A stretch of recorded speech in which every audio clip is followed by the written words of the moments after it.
Hey guys, what's up? We are new and improved today with Pastor Brett. Actually, you just go by It Brett, feels really right? formal, yeah. I gotta button up my upper. Get serious here. Anyway, guys, we're really excited today to be able to try something new with a series graph, and Brett's going to be with us today to give us a walkthrough of a new series called Beyond the Fence, How to Neighbor. Really excited about this series. Brett, you want to tell us a little bit about it? Yeah, we're really gonna just kind of walk through what Jesus' command is to love God and love your neighbor. He's called these two most important commands: love God and love your neighbor. And I think what we'll see is we can't disconnect those. Those aren't two separate commands, but they actually we love God by loving our neighbors well. Right. And so then, how do we love our neighbors well? Fortunately, we don't have to guess. Scripture gives us some ideas about what it means to love our neighbors well, and we're going to explore that in this series and kind of, I hope, empower the church, equip the church to take this this teaching of Jesus seriously and to put it as a part of our lives. Man, that's great, man. So let's jump in. This is our first time. Got to give us a little grace. Yeah, The big idea of the series is really we want to talk about. It's going to be a 5-week series, and these 5 weeks will be connected. And so the first week really just looks at this command to love God and love your neighbor. And Jesus is pulling from the Old Testament here. And so we're going to look at it in that, and just the command itself. What does it mean to love God, love your neighbor? Week 2, then, we begin to get into the story of the Good Samaritan, because on another occasion, a lawyer tries to justify himself, the text says, and say, well, who is my neighbor? So then we're going to kind of look into the story of the Good Samaritan.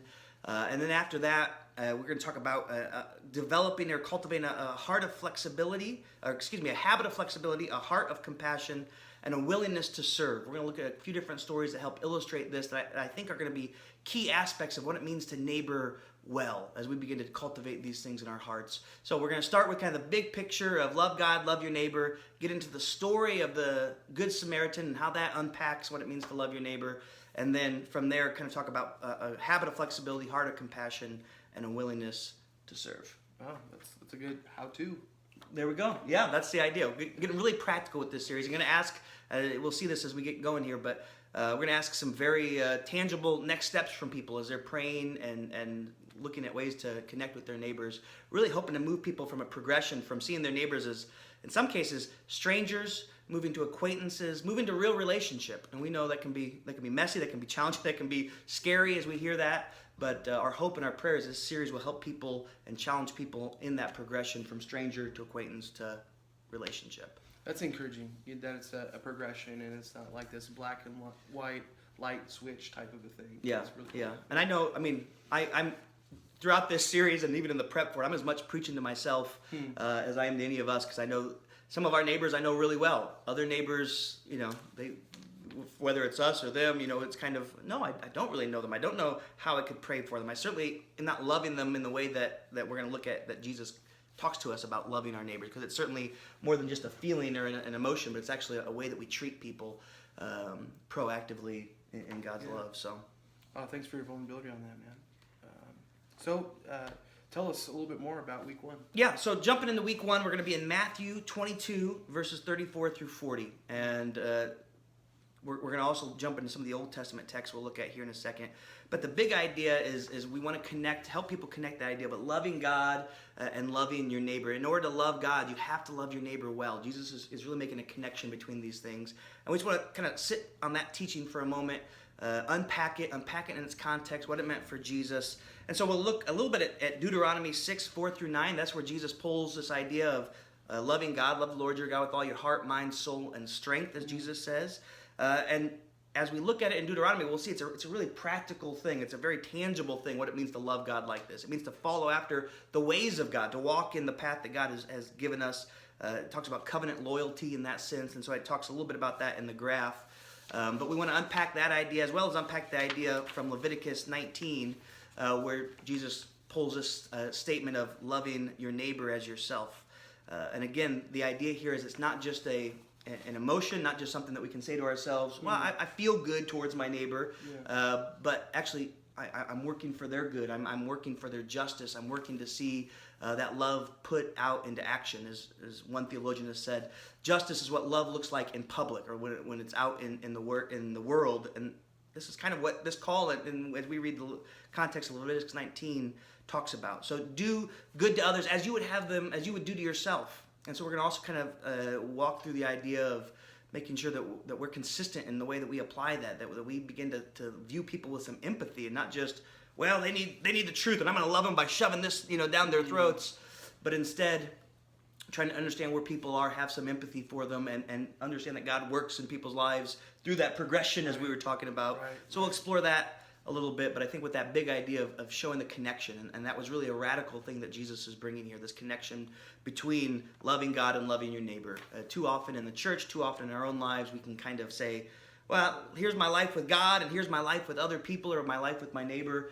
And what Jesus is saying is, you can't have one without the other. We can't truly love God and ignore the people around us, and we can't truly love the people around us and walk with justice and walk with love and mercy without being right with God either. And so they connect deeply there. And so that'll really be what week 1 gets us into. Wow, man, that's good stuff. Exciting. Week 2. So, yeah, week 2, we're going to be in the book of Luke chapter 10, verses 25 through 37. Encourage you to read through that, because that's the story of the Good Samaritan. And you'll notice as the story begins, it'll begin right where our last text was in Matthew, where it talks about what's the greatest commandment. And Jesus says, actually, he asked the lawyer, and the lawyer answers, love God and love your neighbor. And so from that, though, we see that the lawyer wanted to justify himself. He wanted to show himself right. He kind of wanted to, like any of us, find the loophole, find the shortcut, make himself look good. And so Jesus tells him the story of the Good Samaritan. And so we really want to talk about loving your neighbor. The big idea here is kind of unpacking the rest of the series. Loving your neighbor begins by cultivating a heart of flexibility, a habit of flexibility, a heart of compassion, and a willingness to serve, and then the call to go and do likewise, which is what this text ends with. So I know in my own walk, trying to follow Jesus, sometimes it's easier to hide behind theology. It's easier to hide behind kind of ideas, rather than just be obedient to what Jesus calls us to. Right. And it seems like that's what's going on with this lawyer. And so Jesus says, no, he calls for our obedience. He says to actually come and go and do this. Let me show you what this looks like in action. And Jesus gives a very unexpected story here. The Samaritans were kind of a vilified people. They're hated by many Jews, and yet Jesus here puts them in the place of a hero, where a Levite and a priest and the people who are kind of the traditional heroes in Jesus' world were the ones who didn't respond well, who didn't love well.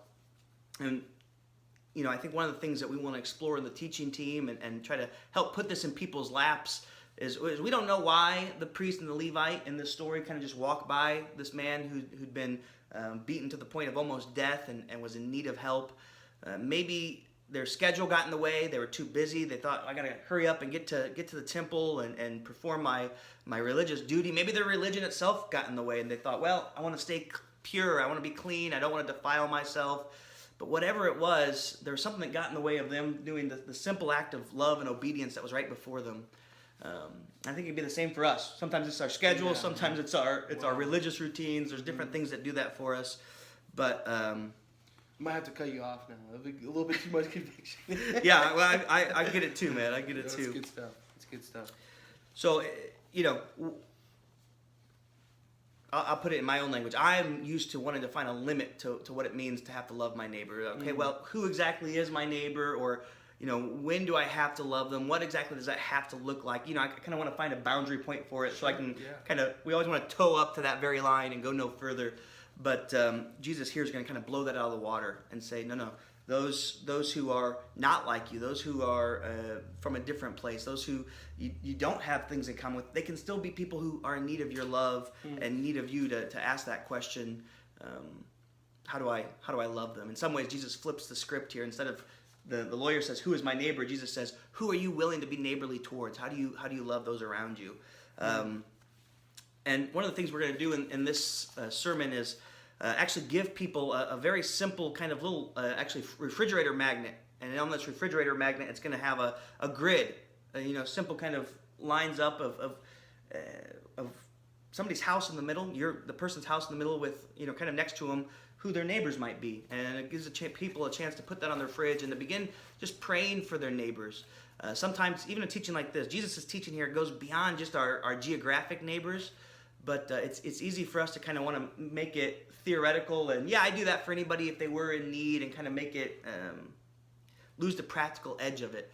And so being a neighbor to someone definitely goes beyond our physical neighbors, but it's a great place to start. It's one of those things that if you don't aim for anything, you're not going to hit anything, Yeah. So we said, let's start by aiming at actually who are those people right around us that God's put in our lives.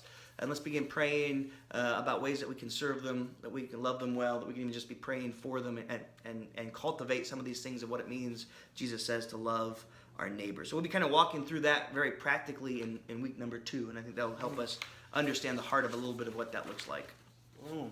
Keep going. So week 3, the big idea is really that love means choosing compassion over fear. And so that's the thing we want to communicate, is Jesus' heart of compassion for those who weren't like him, for those who needed God's grace, rather than maybe sometimes responding, at least, as we can sometimes think, responding with the fear of someone who's different, the fear of someone who doesn't think like us, believe like us, act like us, and then we tend to isolate ourselves from people who are different than us, where Jesus says, no, move forward with compassion. And so the stories we're going to look at here are the stories of we're going to look at 2 very similar calls, both of them tax collectors. We're going to look at Jesus' call to Matthew or Levi, where he was a tax collector. When Jesus calls him to follow, he throws a big party, and he throws it at his house, and he brings all the sinner. The language that Matthew uses is sinners and tax collectors. This kind of stereotypical language for people who aren't walking in the way of God. Jesus doesn't shun them. Jesus doesn't, lecture them or judge them. He walks in there with relationship and compassion, knowing who they are, where they've been, and trying to show them God's love in that.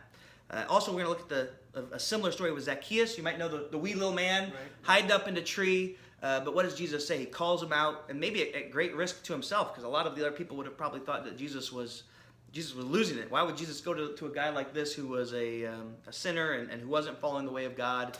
But Jesus says, Zacchaeus, I'm coming over to your house. I'm going to meet you on your turf. And I think there's going to be a lot that we can unpack in our own lives as we think through that. So part of the challenge in this text for us is going to be helping people move beyond seeing their neighbors as strangers and to begin to understand them as acquaintances, and maybe even go further into a genuine relationship with our neighbors. And to do that, we're going to need compassion rather than fear, rather than judgment, rather than some of the things that we can often get into. We're going to need to unpack some practical questions in this. Do we have boundaries? Yes, we do need to have boundaries for we both have kids. We're raising kids, and we want to make sure we put them in environments that are going to be good and healthy for them, and not just say, well, they're my neighbors, so you can. No, there's a right place for boundaries, but let's be intentional about those boundaries rather than just kind of what's safe, what's most comfortable, what's easiest for us. How do we prayerfully be intentional about those?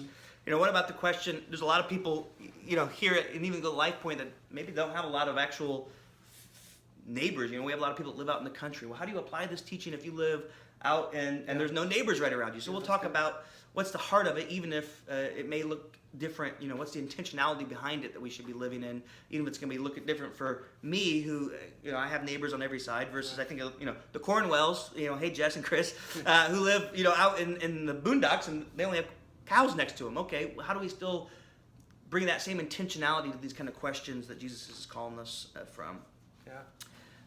One quote that I have included here from Tim Chester and Steve Timmis that just kind of knocked the wind out of my stomach, knocked the wind out of me as I read it. It talks about programs in a church. Programs are what we create when Christians are not doing what they're supposed to do in everyday life. And I think sometimes it's easy for us, even as church leaders, to say, well, let's make a program for that. Let's do something as a church. How do we organize this? Well, the reality is this is something that Jesus is calling us to do in our day-to-day life, not something that we can substitute a program for. There's sometimes where programs can get in the way of our obedience, because we're trying to program everything, where this is really about maybe the most, as I say it here, the most radical city-changing thing that we can do, world-changing thing that we can do as a church is not another program, but simply to take this teaching seriously, to love our neighbors and be intentional with that. Wow. So that's week 3, trying to lead with compassion over fear. Yeah. In week 4, we'll look at the story of Mary and Martha. Mary and Martha were followers of Jesus. They brought Jesus over to the house. They're hosting him. And as Jesus is there, as he's teaching, as they're just kind of having that time with him, Martha's running around trying to serve, trying to get things done, take care of the details, be a good host, and doing a good job at offering hospitality. But even in doing that good thing, she's missed something better, which is just to do what, in that case, Mary was doing, just to sit at the feet of Jesus and to choose the better, Jesus really says here. And so we want to challenge our people in the same way to say, sometimes, and I think we all know this, we experience it, I feel conviction about this one, but as we say here in the big idea, love and hurry are incompatible. Sometimes we're in such a hurry that we can't actually love our neighbor in the real and tangible ways that Jesus calls us to, when they need mercy, when they need justice, when they need a friend, because we're just too busy. And the real challenge in this that we're going to talk about as we teach is, we live lives that don't have a lot of margin. We kind of keep it from one activity to another, and sometimes it's out of sinfulness because we want to feel important and we want to keep our lives busy. Sometimes it's just it just happens. It just piles up. It wasn't an intentional thing. It's not like we're trying to avoid living the life that God calls us, but life has a lot of demands. So how can we be intentional about that in the way that we love those neighbors that are around us? How do we develop a habit of being interruptible, that people know that they can come and talk to us? Our neighbors would feel free to come and talk to us because we've communicated that with them. Being interruptible. Yeah. That's neat. Yeah, and so one of the ideas we're going to touch on here is that in order to do the better thing, in order to do the thing that Jesus is calling us to, sometimes we have to forego good things, and even things that we may, as Martha was hosting and was taking, was serving, that was a good thing, but Jesus was calling her to something better. And so we're going to ask that kind of question in our lives, because every time we say yes to one thing, not only are we saying yes to that kind of means just implicitly that we're saying no to something else. Yes, so we're going to kind of unpack that as it means to, I think, in my own life, sometimes not loving my neighbor is a matter of just, I've said yes to so many other things, I got no room left to love our neighbors. Yeah. So week 4, as we look at the story of Mary and Martha, is really going to be about the idea of hurry and really slowing down so that we can love our neighbors well. Last week, week 5, love gets its hands dirty. Love serves. And so we're going to be looking at just a couple of verses here where Jesus talks about his disciples as being a city on a hill, right? Where we can't be hidden. Our good deeds are known before men that they might glorify God. Amen. And so one of the ways that we love our neighbors is by serving, is by doing good deeds and letting the glory go to God. And that sounds really simple, and the idea is really simple. Sometimes in practice, it's the nitty-gritty, and it can be difficult. But one of the things we want to explore in this too is just that motives matter. Our motivation matters. As we've been, this kind of wrapping up the series, we've been talking about loving our neighbors. We've been taking some challenging people with practical steps of what that means.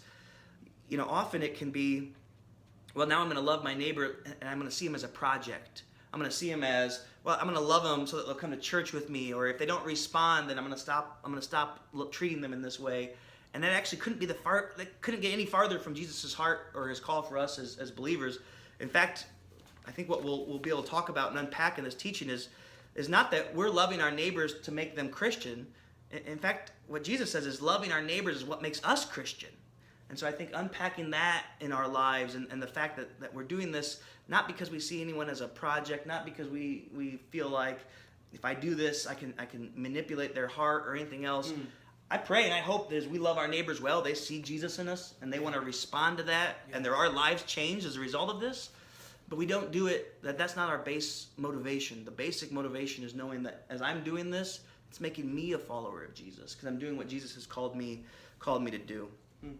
So one of the quotes here that I think convicted me and stirred me on this as well, and as I read Matthew 5, is this quote that I've included here in the graph. We don't love our neighbors to convert them. We love our neighbors because we are converted, because God has done such a work in our heart that we want to love outwardly. If the fruit of that is our neighbors coming into contact with Jesus and having a life-changing relationship with him, praise God.